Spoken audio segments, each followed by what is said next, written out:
এবার আমরা 20 নম্বর অঙ্কটা 20 নম্বর অঙ্কের বাম পক্ষে দেওয়া আছে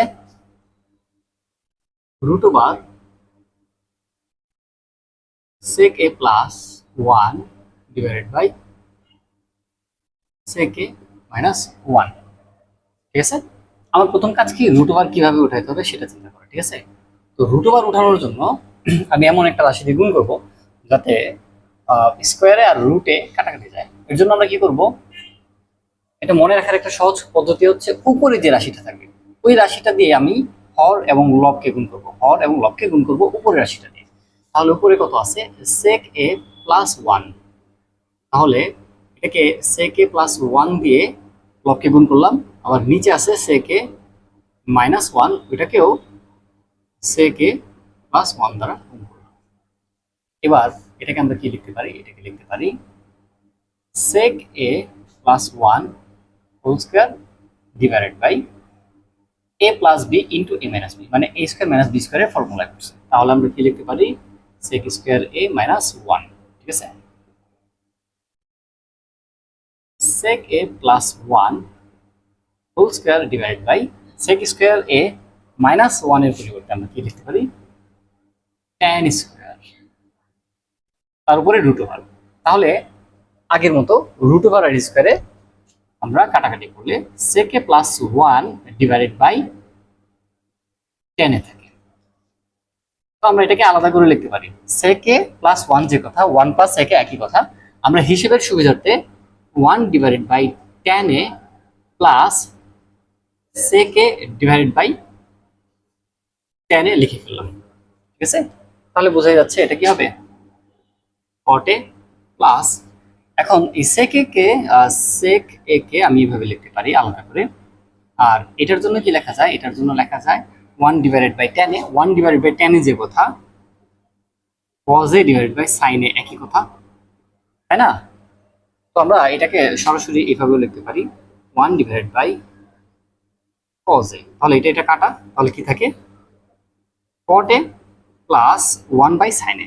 1 by sin a কে আমরা সরাসরি cos a কে লিখতে পারি, যেটা কিনা আমার কাঙ্ক্ষিত সেই ডান পক্ষ। তোমার যদি বুঝতে অসুবিধা হয় তাহলে তুমি এই লাইনটাকে আরো ভেঙে লিখতে পারো। ঠিক আছে, এরপরে অতিরিক্ত কয়েকটা লাইন লিখতে পারো, এটা না লিখলেও হবে। তুমি যদি এইভাবে সরাসরি করো কোনো অসুবিধা নাই, তবে তুমি চাইলে এই এতটুকু অংশটাকে, হ্যাঁ, এই sec a divide by tan a, এটাকে একটু ভেঙে লিখতে পারো। সেটা হচ্ছে sec a into 1 divided by tan a। তারপর তুমি এটাকে লিখতে পারো sec a into cot a। তারপরে তুমি এটাকে ভাঙতে পারো 1 by cos a, 1 by sorry cos a by sin a। আমি এই লাইনটা থেকে এই লাইনটা সরাসরি লিখলাম। ঠিক আছে, এটা এইভাবে আসছে। তারপরে তো কিভাবে হয়েছে বুঝতে পারতেছো, এই cos a কাটা, তাহলে 1 বাই sin a মানে কি cosec a। ঠিক আছে, ভিডিওটা পজ করে অঙ্কটা তুলে ফেলো। তারপরে হচ্ছে 21 নম্বর। 21 নম্বর অঙ্কটাকেও তুমি অনেকভাবে করতে পারো। তুমি লিখবা দেওয়া আছে, যেটা দেওয়া আছে সেটা লিখবা আগে। দেওয়া আছে কি cos a plus sin a equal to root two cos a, বা এক জাতীয় যে রাশিগুলো সেগুলোকে আমরা একসাথে লিখতে পারি। তাহলে রুট টু cos a এর পিছনে আমরা মাইনাস cos a লিখতে পারি ইকুয়াল টু কি sin a। এবার এখান থেকে আমরা কমন নিতে পারি, কি কমন নিতে পারি cos a। ত্রিকোণমিতির এই অঙ্কগুলোর ক্ষেত্রে কমন নিতে হলে সেটাকে আমরা সামনে লিখব। ঠিক আছে, cos a কমন নিলে কি থাকে রুট টু মাইনাস 1 থাকে। ঠিক আছে, ইকুয়াল টু sin a থাকে। তারপরে উভয় পক্ষকে আমরা রুট টু প্লাস 1 দ্বারা গুণ করব।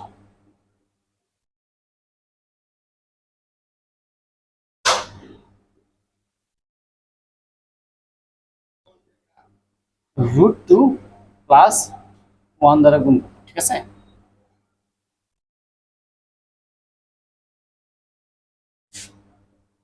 এবার দেখো এখানেও সূত্রে পড়ে a plus B into a minus B, তাহলে আমরা কি লিখতে পারি a square minus B square, ঠিক আছে, তার সাথে কজ এ গুণাকারে, আর এখানে থাকে রুট টু সাইন এ প্লাস সাইন এ, রুট টু এর উপর স্কোয়ার, তার মানে এটা শুধু টু থাকে, আর এখানে থাকে ওয়ান, টু থেকে ওয়ান গেলে ওয়ান থাকে, ওয়ানের সাথে কজ এ গুণ, তাহলে এটাকে আমরা সরাসরি এভাবে লিখতে পারি।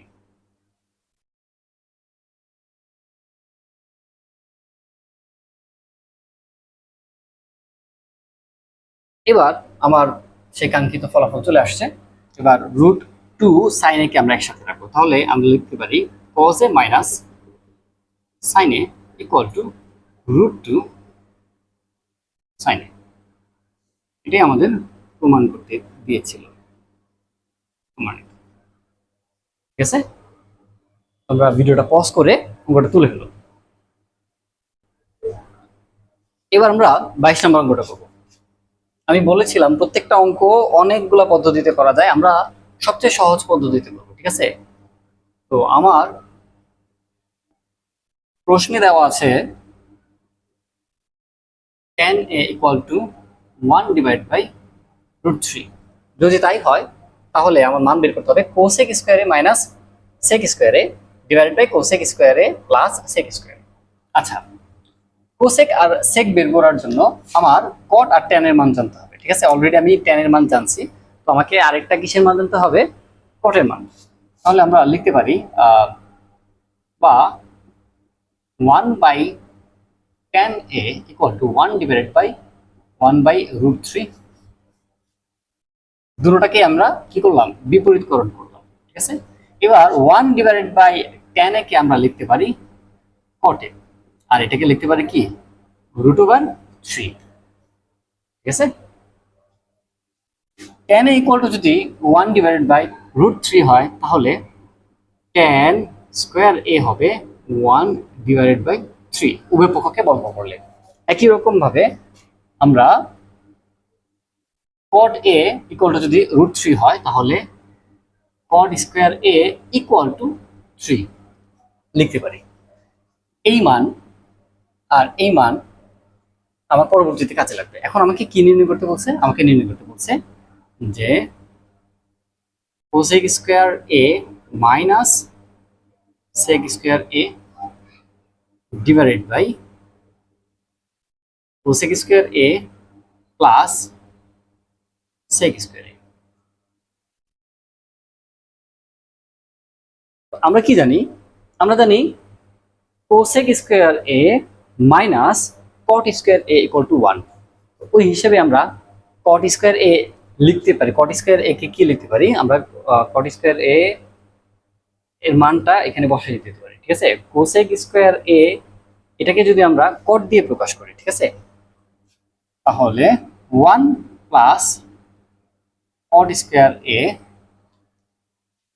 মাইনাস, একইভাবে সেক স্কোয়ার a এর পরিবর্তে আমরা কি লিখতে পারি 1 প্লাস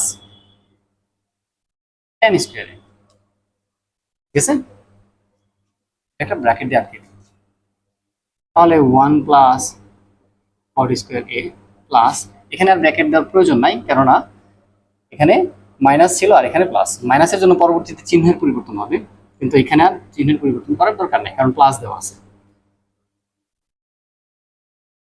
এবার 1 plus cot square a minus 1 minus tan square a, আর নিচে 2 plus cot square a plus tan square a।